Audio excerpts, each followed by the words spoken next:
Zoom. Okay. Put this up just a little bit. Okay, can everybody hear? Speak up. First, I would say thank you for having me here today. It's an honor to get to come and speak to all of you. And for me to just talk and have people listen to me talk, I think that's what a lot of me, women, but I won't say only women, but me especially, I'm like, I just want someone to hear me talk. So We know. I don't want to stereotype, but anyway, so thank you very much for having me here today, and I'm glad that I can speak to you. So when Mom asked if I would come and speak to you today, I said, well, what should I speak about? Do they want me to talk about my book? Or she said, I think about your life in Prague. I think like Prague, they're interested in the Czech Republic and how it's different from Alabama. And I said, okay. And I was thinking of how, what all I wanted to say and how I wanted to frame this talk. So first, I think I'm going to tie everything in a little bit to the book, but to talk about that, I have to go back, way, way back. So the book was a big moment for me. It was something that I wanted to do, for as long as I can remember, since I was a little kid. And it feels like this year is a transitional year, a big year. It just feels like this big moment. I'm going to use that word. And I think I have to go back to about, let's say, 14 years ago, when I had two other really big moments. And so first I'm going to talk to you about the reason that I moved to Prague. I know a lot of you know that I've been living there for the past 11 years, but maybe you don't know the story of how I got there, or what brought me there. So I would like to start by telling the story of how I got to Prague, and then I'll talk a lot about the differences and what Prague is like and the Czech Republic in general. And then at the end, I'll talk just a little bit about the book and then give you a chance to ask any questions that you have. Does that sound good to you? Yeah. Okay. So 14 years ago, I was married, but not to the wonderful husband I have now, but to someone else, my high school sweetheart. And April 27th of 2011, a big shock came when the tornado came through, and I was in the house, a house that was blown over in the tornado. I really honestly thought that I was going to die in those few moments. I was in the basement. The entire house was blown over it even ripped up the carpet. There was nothing left but a cement floor. And I think it was, as we know, Ray also had a near-death experience. It changes you, because in that moment, I really thought life was over for me. And I survived. And it was what I call a big moment. And just a month later, I got divorced. Another big moment. So that year, I was just thrown into all of making decisions that I had not planned to make. I had planned my life was going to go in this direction, but as everybody knows, life changes. You're forced to change directions sometimes, whether you want to or not. So having that near-death experience and then getting a divorce and realizing, okay, I'm starting over. I'm changing life now. It made me think about, what do I want out of life? Now it's all up to me. It was my decision where to go from there. So I spent... Oh, yeah, it is. Here we go. There you go. I have to tighten. Is there a way to tighten it? Maybe this one. Thank you. I had that one happen to me. I was preaching one time, just kept it low. Yeah. I felt like I was having a good time.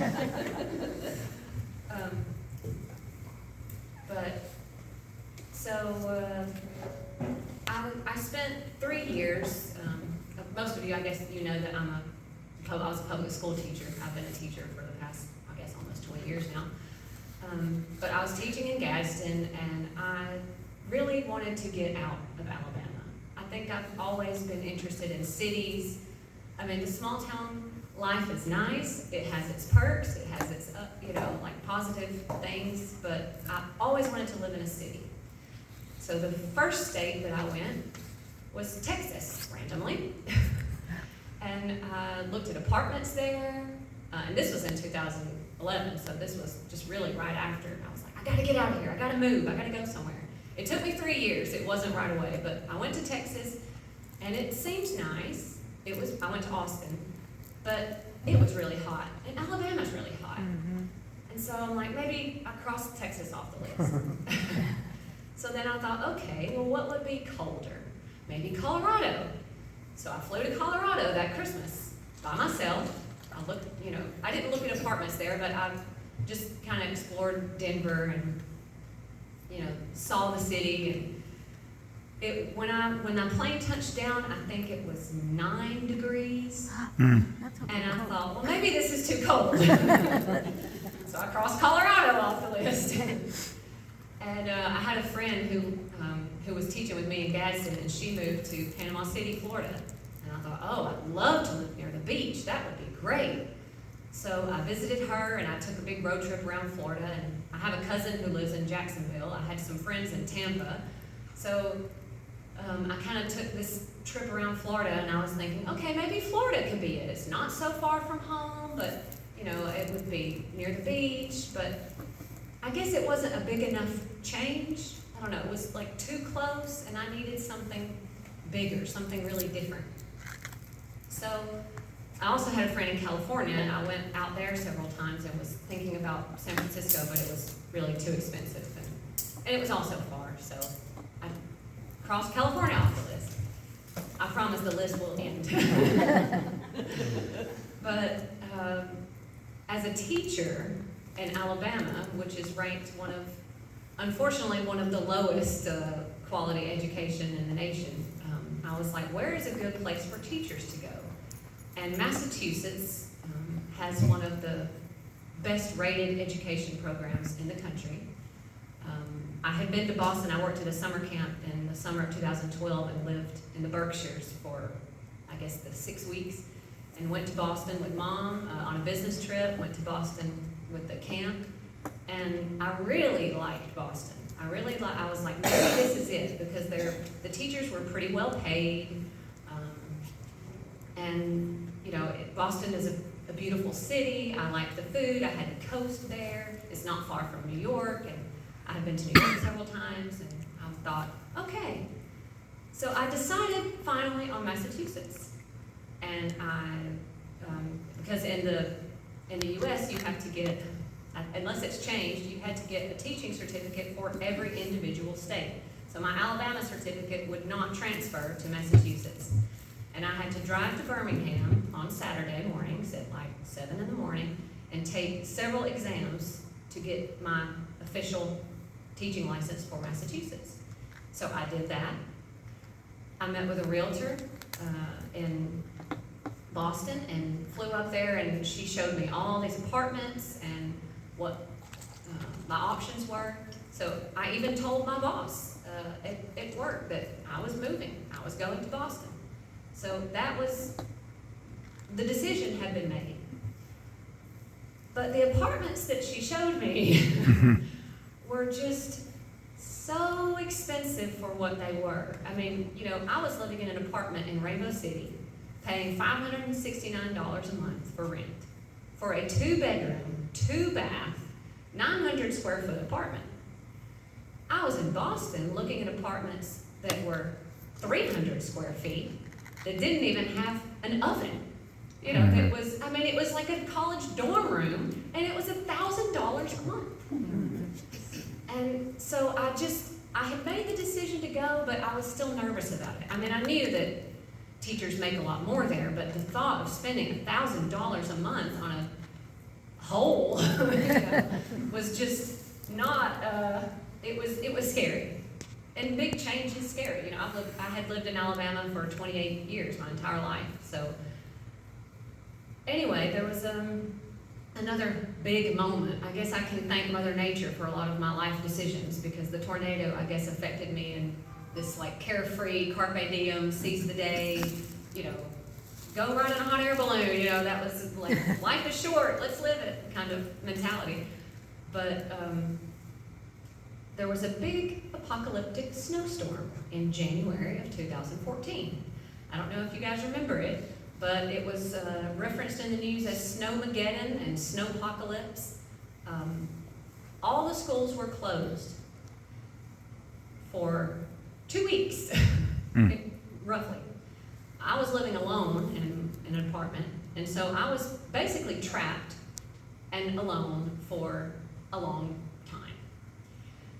And I guess it was during that snowstorm that I had the time to start really reconsidering that move, because I had planned to move to Boston after, you know, I would finish out the school year, I would move in July, August, and start the new school year in Boston.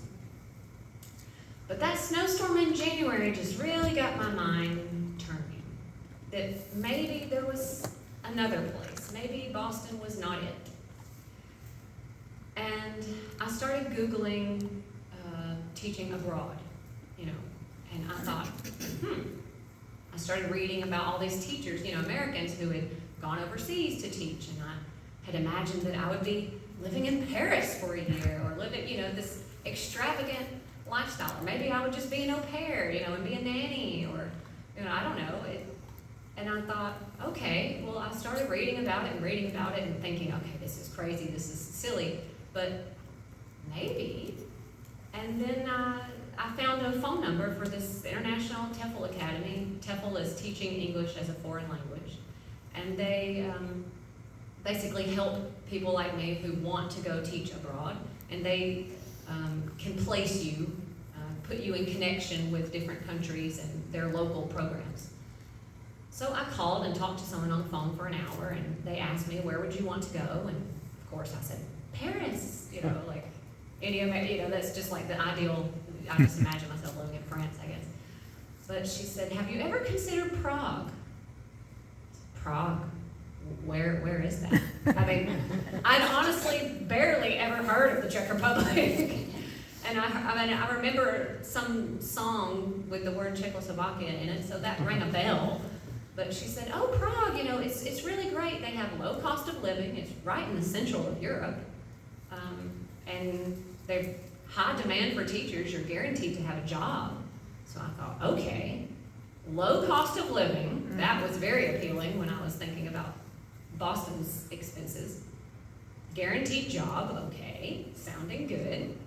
And centrally located, so I could travel, you know, all over Europe. I said, okay, maybe I'll really do this. So after the snowstorm ended and I went back to work, I told all of my colleagues, I'm moving to Prague. I changed my mind. It's not Boston anymore. And they're all just like, oh my gosh, you know, because I had told them, I'm moving to Colorado, I'm moving to California, I'm moving to Florida, you know. So they just thought, okay, sure thing. And I think they just kind of laughed it off. But the more and more I started thinking about it, it really sunk in my mind that was it. That was what I was going to do. So I asked the superintendent for a leave of absence, a professional leave, a sabbatical, or whatever you want to call it, professional leave, and wrote this really nice letter how I was going to learn how to teach English as a foreign language, because at my school we had 40% of the students were Hispanic. So teaching English as a second language would be very beneficial experience to have. So he approved it, and he said that I could go, still have my guaranteed job here in Alabama, but I could go for a year and teach abroad. And I thought, well, that's perfect. It gives me the safety net, you know, because this having a big change is really, really scary when you don't, you know, I didn't know anyone in the Czech Republic, had never been to the Czech Republic, and I was considering living there for a year. So I got my leave, and July 30th, 2014, I moved to the Czech Republic. My dad said, she'll be back in 3 months. 11 years later, I'm still there. Life has a different plan. But, you know, it was one of the best decisions I've ever made because I'm very happy there. I have a Czech husband, I have a 4.5-year-old daughter, and I think that it's exactly the place for me. One thing that Czech people are known for is their ability to adapt. And I feel like if there is any little Czech part in my soul, it is the ability to adapt. Because as, you know, a person who had never been to this country before, you know, it sounds all so exciting to live in Europe, but the beginning was really quite exhausting and scary, and, you know, you have to get a visa, you have to learn how to get around, you know, how to take, I mean, I'm from Ohatchee, Alabama. I mean, I've never lived in a city of 1.3 million people before, so I had to take buses and trams. There were plenty of Americans who moved there who had come from New York, so they knew how to do public transportation, but I didn't. You know, so everything was learning something new for me. You know, living in an apartment as opposed to a house was, you know, these huge changes. But I think that after a while, once I was able to understand the people, get a little bit of the language, understand how Czech people do things, which I'll get into, can be quite differently from the way we do things. I think that it was one of the most enjoyable parts about it, because when you put yourself in an uncomfortable situation and you thrive, I think it's empowering. It's very, I think, it gives you confidence. It gives you like, okay, I can do this, you know, because having come from, being with my ex-husband, we were together 9 years, and when we divorced, it was like, I can make it on my own, and then I can do all of these things, and so I think adapting is one thing that has been like a theme, a thread that has continued. But anyway, that's my story of how I moved to the Czech Republic. And now I guess maybe some of you, you probably know from Mom and Dad, I mean, they've come there to visit twice and have seen a lot of the country themselves, and they've probably told you a lot about it, but I guess I'll tell you just some differences and similarities and about the country in general, and then if you have some questions. So I guess the first thing I would talk about is the social system. It's one of the really big differences. So, where to begin? Everything is paid through taxes, so there is no private health care, it's all public. And that means that if you are a contracted employee, which I am as a teacher, your employer is paying your health insurance. There are only 2 health insurance companies to choose from, and that is good and bad because there's no competition. So when you go to the doctor's office here and you have the nice receptionist answering the phone or helping you to greet you, it was very strange for me to go to a doctor's office and there's no receptionist at all. The doctor or the nurse themselves will come to the door and there's like a waiting room. There's nowhere to sign in. They just, next, which was kind of interesting. But it was amazing for many reasons because the maternity leave in the Czech Republic is 3 years. So for 3 years, I was able to stay at home with my daughter. They give you, how it works, you have 6 months. The first 6 months are paid by your employer, and it's like 80% of your income. And then after that, they give you a lump sum, which equates to about $13,000 US, but it's 300,000 Czech crowns. And you can let that last you however long you want it to last you.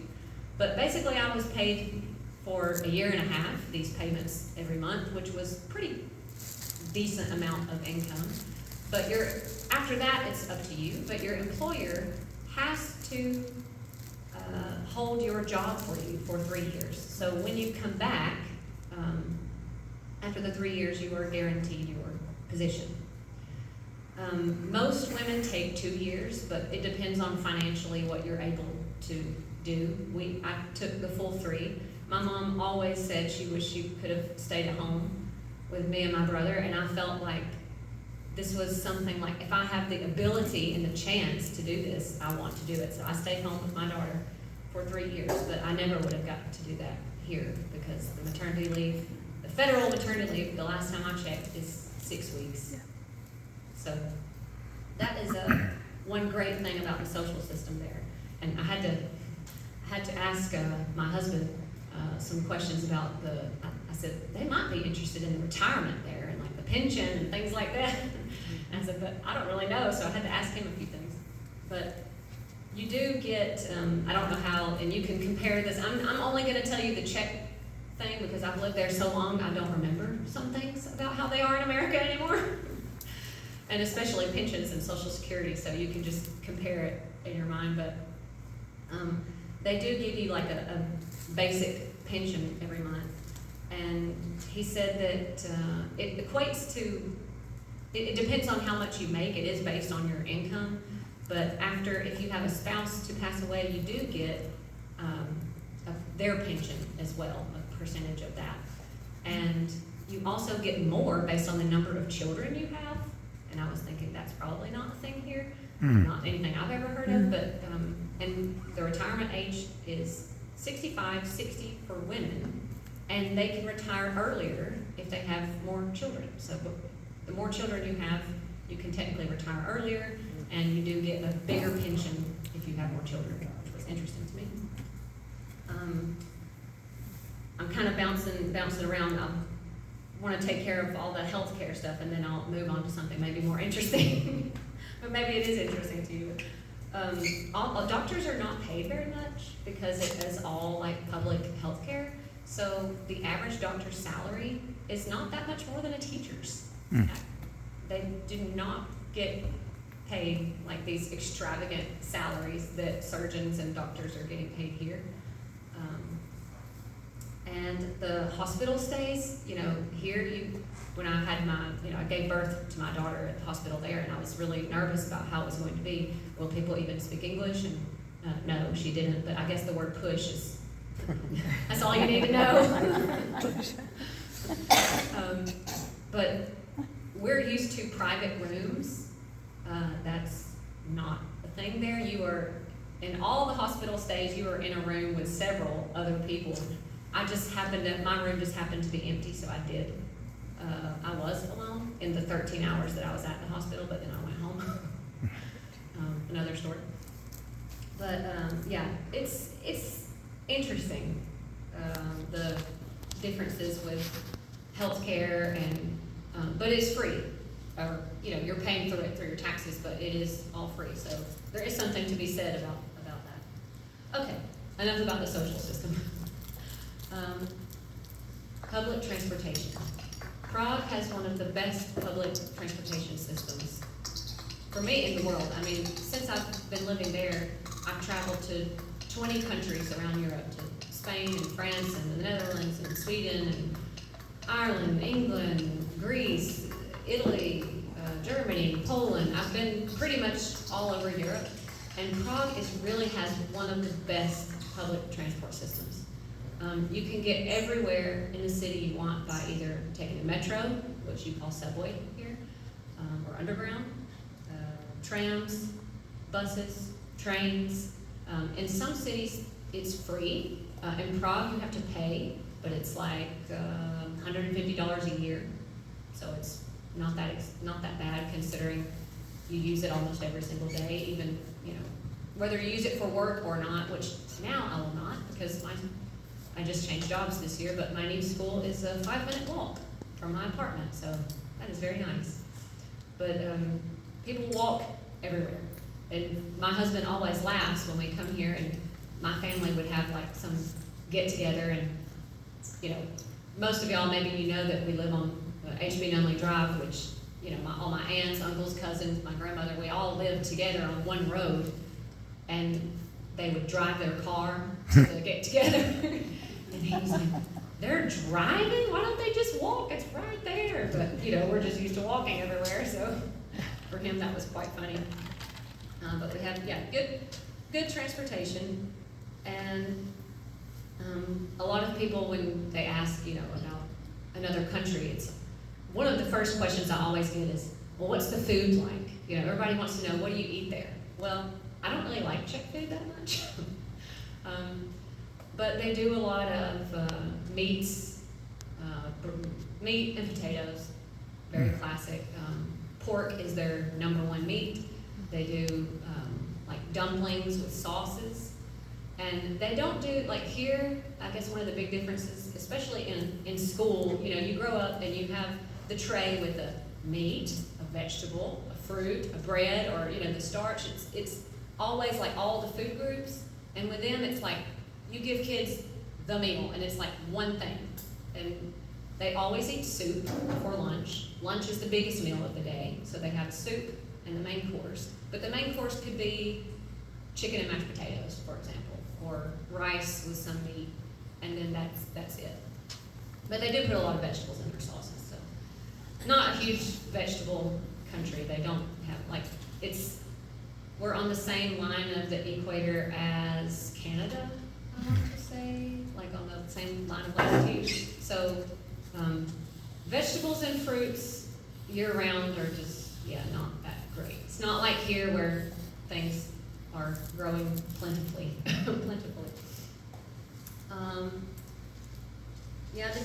There's only this one typical Czech dish is called svíčková, and we call it Thanksgiving on a plate, the Americans, because it's like beef tenderloin with a sauce, which is made, it's a very complicated sauce, I've been told. Czechs are very complicated with their meals. They spend hours and hours preparing things. I'm like, man, that's like nothing I want to do. But thankfully my in-laws cook for us a lot. But they have like these basically dumplings with this beef sauce, and then they put a dollop of cranberry jam and sour cream. Or like, whipped cream. It's really good, but that's like a typical Czech dish. I really, really wanted to bring you something Czech for our lunch, but unfortunately we were just not able to get it together. I wanted to make one of my favorite Czech desserts. It's called a koláč, which is basically like pie, and they're just little round pies and with poppy seeds.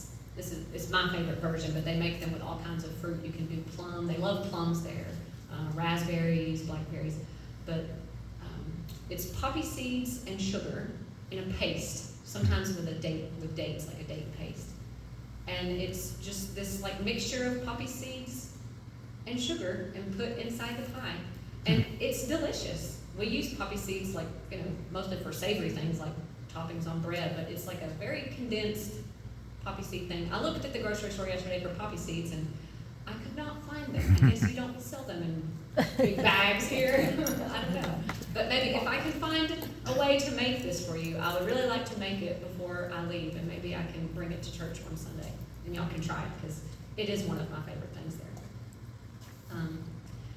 And speaking of food, the service industry there is very different experience. So, yesterday, I'm going to tell a little story. Mom and I went to Olive Garden for lunch. We always go to Olive Garden. We have this mother-daughter shopping trip. And, here you are really catered to as when you go to a restaurant, what can I get you, honey? Let me bring you want some more sweet tea? Another refill? They're coming back. Everything all right? Have that pig taste for you? They're always asking how things are. In Europe, that is not going to happen. They will come, they will take your order, and they're going to bring the food to you, and they're going to leave you alone. They will not bring you your check. They are not going to ask how you like the food.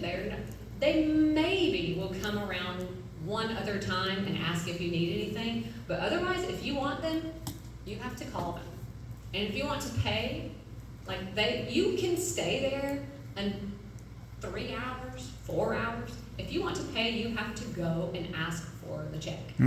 So my husband is always laughing when we come here, you know, he's like, they won't leave us alone. You know, it's like, we're not used to people coming and, you know, asking what you want and checking on you and all this, so this was kind of a funny thing. Also, you have to pay for water there, so, and there's no free refills, so that is a downside, but sometimes it is nice that they let you stay as long as you want, especially when I was writing this book in a lot of cafes.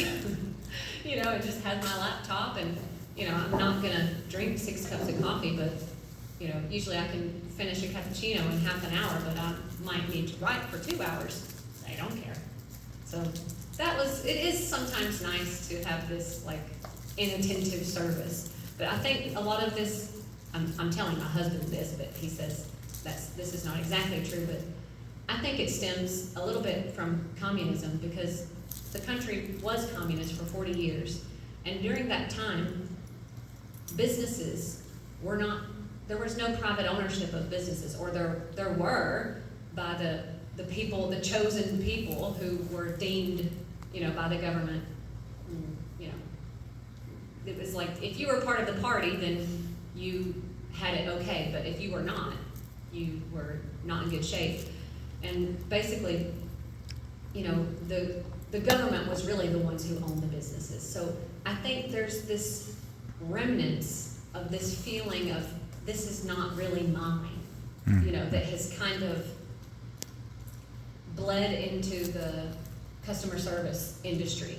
Because here I find that, I mean, especially in the South, but I mean, people are very kind and very, what's the word? They're very willing to help you. They're all, what can I do for you? How can I make this experience better for you? It's just really not like that there. I mean, in the offices and the businesses, I mean, it's just like, next, what do you need? Go over there. You know, it's just, I don't know. You just have to see it. I mean, so many times I've had the experience of, especially when I first moved there and understood no Czech language, you know, you have to go register with the foreign police when you arrive, you know, as a foreigner. And I remember, you know, I didn't have the proper stamp or something, which, who's gonna tell me where to go get it, because they're not, you know, very friendly, and I just, you know, please, can you put the stamp in my passport?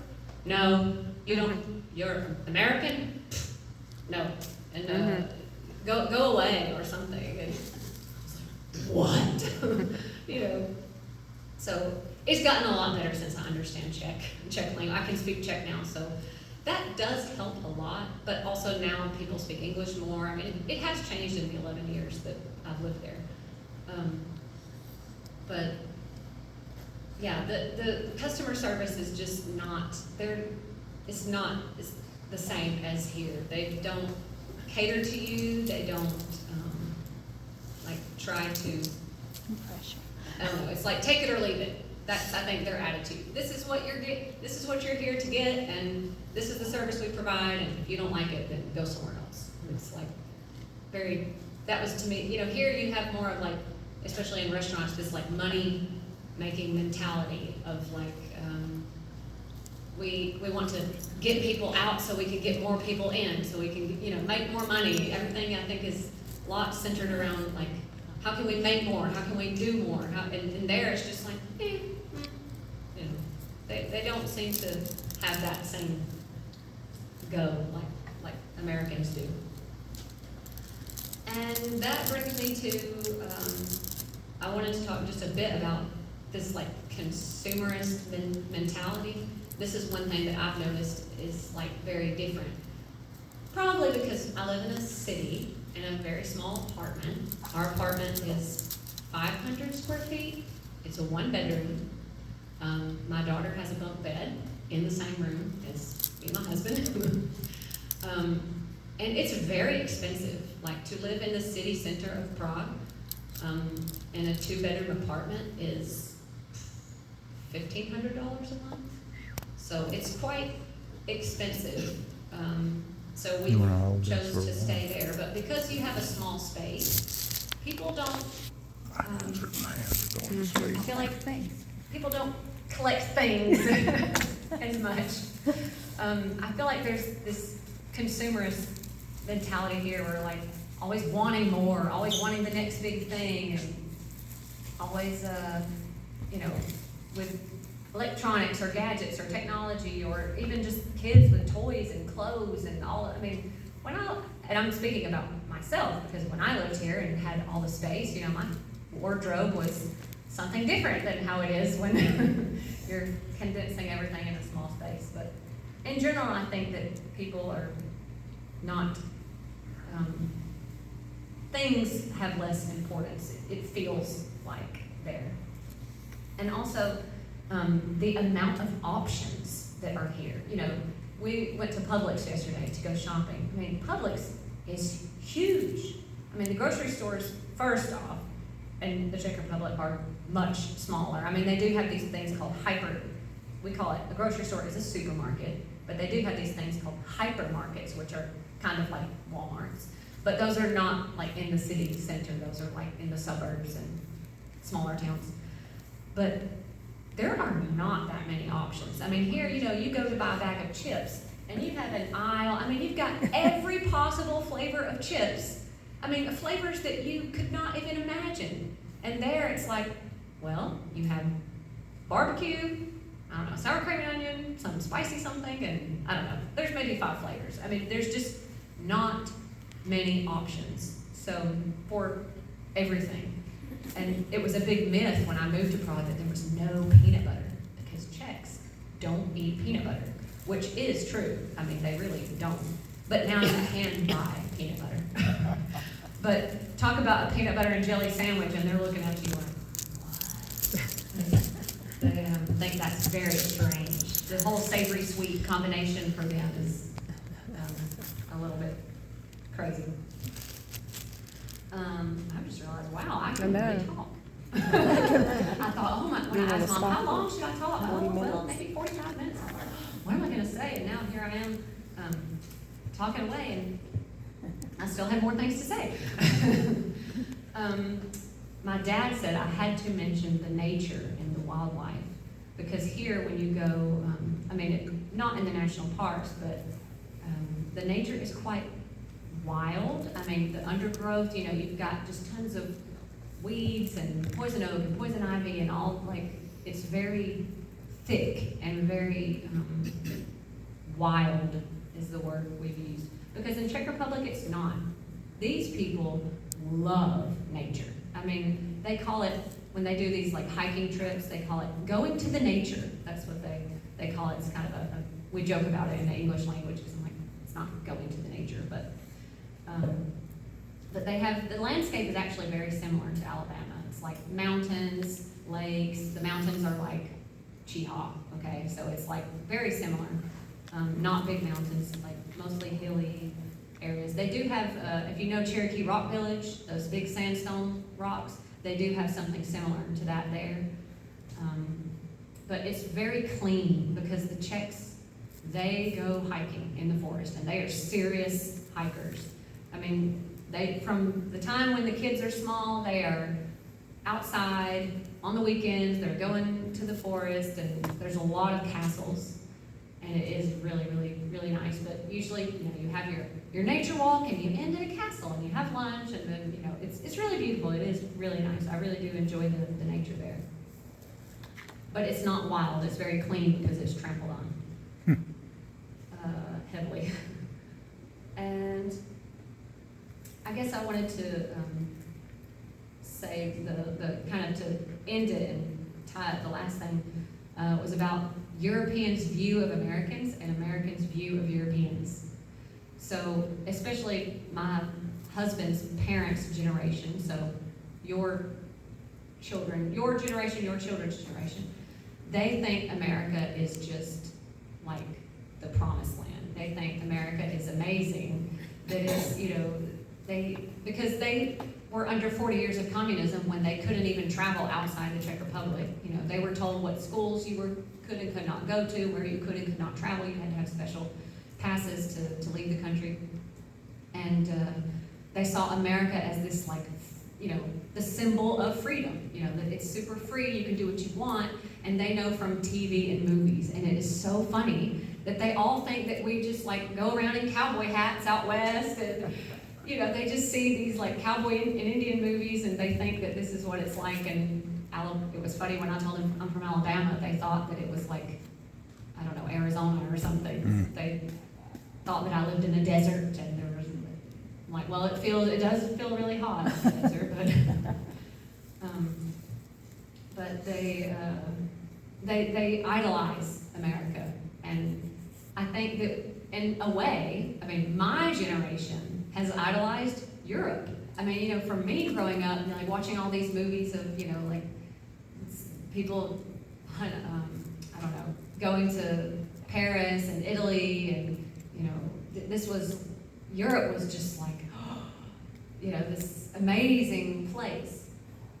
But, you know, when you live there, it's, you know, going to work and going home every day is going to work and going home every day, regardless of where you are. You know, there are pluses and minuses to both, but a lot of people, I think, sometimes they think that, like, living in another country, that I'm living in a vacation land or something, just because it's another place, but it's really not. I would say, like, the people can be quite pessimistic. That maybe, and it's just in their nature that, you know, they always say, if you ask a Czech person, hey, how are you? You know, how we say, that's kind of like a hello here. Hey, how are you? They'll really tell you how they are. It's not a, oh, good, how are you? You know, like we do here. You know, they'll say, well, you know, I'm back's been acting up, or my, you know, blah, blah, blah. They always will tell you the truth. So, and they're a little bit pessimistic, but stand up. They are very adaptive. There was a little song, I have it in my phone, so I don't have it written here, so I won't read it to you. But there was this very famous Czech person. He's really a fictional character called Zimmerman, and he was just made up, but he wrote all of these plays, and it's this typical Czech comedy sense of humor. I've seen a lot of them. They have them in English, and they're very, very funny. But there's one about Czechs conquering the North Pole, and that the Czechs, you know, are going to go to the North Pole because, I mean, the Czech Republic is a small country. There's only 10 million people in the Czech Republic, and but they have this sense of pride. You know, we are Czech and we can, you know, do these things. And they go to the North Pole and they realize that once they get there that they're out of food, because they only packed the amount of food they needed to get to the North Pole. And they don't have enough to get back home. So they sing this song at the end, and it's about basically, you know, we're going to suffer here, and it's going to be bad, but we Czechs, we will adapt. And I think this is like, that has always stuck with me, that Czech people will always adapt, and I feel like I've been a person who has adapted to Czechs. So I'm going to stop talking now. I did promise, I promised to give you a chance for question and answer time, and I promised to talk briefly about my book. So I guess I can do that now and then leave it up to you.